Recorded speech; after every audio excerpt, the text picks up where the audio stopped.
Everyone, তোমরা সবাই কেমন আছো? আশা করি সবাই ভালো আছো। তো দেখো, সকাল সকাল ভোরের বেলা উঠেছিলাম, স্নান টান করে বেরিয়ে পড়েছি।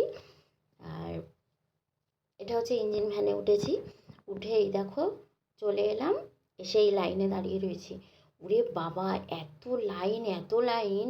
মানে দেখে তো এমনি তো গরম পড়েছে এত, তার মধ্যে লাইনেতে দাঁড়িয়ে আছি, দেখছো রোদের মধ্যে। দেখো ওই যে ওই মন্দির। তো মন্দিরের উদ্দেশ্য এসছি আজকে নীলের বাতি, তাই এবারে দেখো অবশেষে পৌঁছেই গেলাম। পুজো দিয়ে এই যে নীলের বাতি দিচ্ছি। আর এখানটাতে মানে বেঞ্চের ওপরে কাদা দিয়ে দিয়েছে, কাদার ওপরে সবাই ধূপ আর মোমবাতি জ্বালিয়ে জ্বালিয়ে সব দিচ্ছে। আর এখানে ধোঁয়াটা এত বাজে ধোঁয়া হচ্ছে, আর যেহেতু সামনেটা ফাঁকা তো যার জন্য ধোঁয়াগুলো উড়ে উড়ে এত চোখে পড়ছে। তো মানে করা যাচ্ছে না, মানে তাকানো যাচ্ছে না। আর মোমবাতি তো মানে হাওয়াতে যেই জ্বালাচ্ছি সেই লিভে যাচ্ছে, যেই লাগাচ্ছি সেই লিভে যাচ্ছে। আর আমি তো ঘেমে স্নান, তার মধ্যে নতুন শাড়ি, তো ভাবতেই পারছো নতুন শাড়িতে তো প্রচণ্ড ঘেমে স্নান হয়ে যায়। দেখো এদিকে আমার মোমবাতি ধূপকাঠি চালানো হয়ে গেছে, ঠাকুরের উদ্দেশ্যেও প্রণামটা করলাম। যাই হোক, পরিবারের সবাইকে ভালো রাখুক, তোমাদের সবাইকে ভালো রাখুক ঠাকুর। এইবারে পুজো দেওয়া হয়ে গেছে, চলে গেলাম মন্দিরের পুরো মানে চতুর্দিকটা একটু ঘুরছিলাম। তো দেখো মন্দিরটা আমি দেখাচ্ছি তোমাদেরকে। আর দেখো কত সুন্দর মেলা বসেছে এই জায়গাটা।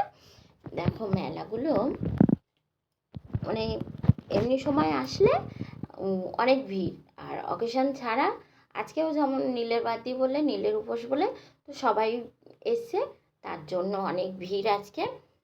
তো বুঝতেই পারছো, অনেক সকালবেলা সেই ভোর 5টা থেকে লাইন দিয়ে আর 12টার সময় বাড়ি এসেছি। আর দেখো এদিকে কি সুন্দর মেলা বসেছে, সব বাচ্চা কাচ্চা সবাই, কি সুন্দর ফুচকা বসেছে। ফুচকা তো সবারই ভালো লাগে। দেখো আর এই দেখো মন্দিরটা দেখো কত সুন্দর, মানে কালারটাও দারুণ কালারটা।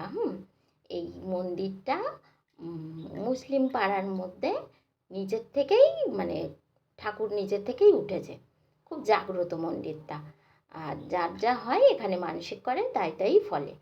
আর দেখো এই দেখো পাঁপড়, কত সুন্দর! আমি তো বলছিলাম আমার বাবুর জন্য কী খেলনা কিনবো, যেহেতু এতগুলো খেলনা তো তাই চোখে ধরছিল না। আর এই দেখো একজন দণ্ডি কাটছিল, আর এদিকে বাতাসা ছড়াচ্ছিল। তাও আমাদের ব্যাগে তো এক থাবা বাতাসা দিয়ে দিয়েছে, বললো বৌদি ব্যাগ দাও, বলে ব্যাগের মধ্যে এক থাবা বাতাসা দিয়ে দিয়েছে।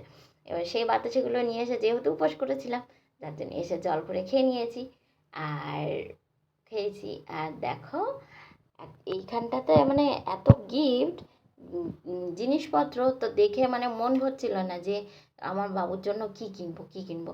আমি আর আমার বোনও গেছিলাম তো, আর ওদের দুই পুচকুকে রেখে গেছিলাম। এই দেখো গরম গরম চপ, বাবা আমার তো চপ খুব ভালোই লাগে। আর যেহেতু উপোস করেছিলাম যার জন্য আমি চপ খাইনি। আর বলে নীলের উপোস করলে নাকি গরম জিনিস খেতে নেই, তার জন্য আমি খাইনি। আর চলে যাচ্ছি ওই দিকটা, দেখছি আমার বাবুর জন্য কোনো গিফট পাই কি। গিফট বলতে ওই বাচ্চা মানুষ তো, আবার খেলনা না দিলে আবার একটু কান্নাকাটি করবে, যার জন্য চলে এলাম। দেখো আমার জন্য কিছু কিনিনি, এমনি তো আছে। ওই পাশের দোকান থেকে একটা বন্দুক নিয়েছিলাম বাবুর জন্য। আর এই যে আমরা টোটোতে উঠে গেছি, বাড়ি চলে যাবো এবারে। তো তোমাদের সবার কেমন লেগেছে অবশ্যই লাইক কমেন্ট শেয়ার করবে, আর ফলো করো। তো চলো, থ্যাংক ইউ, বাই, টাটা।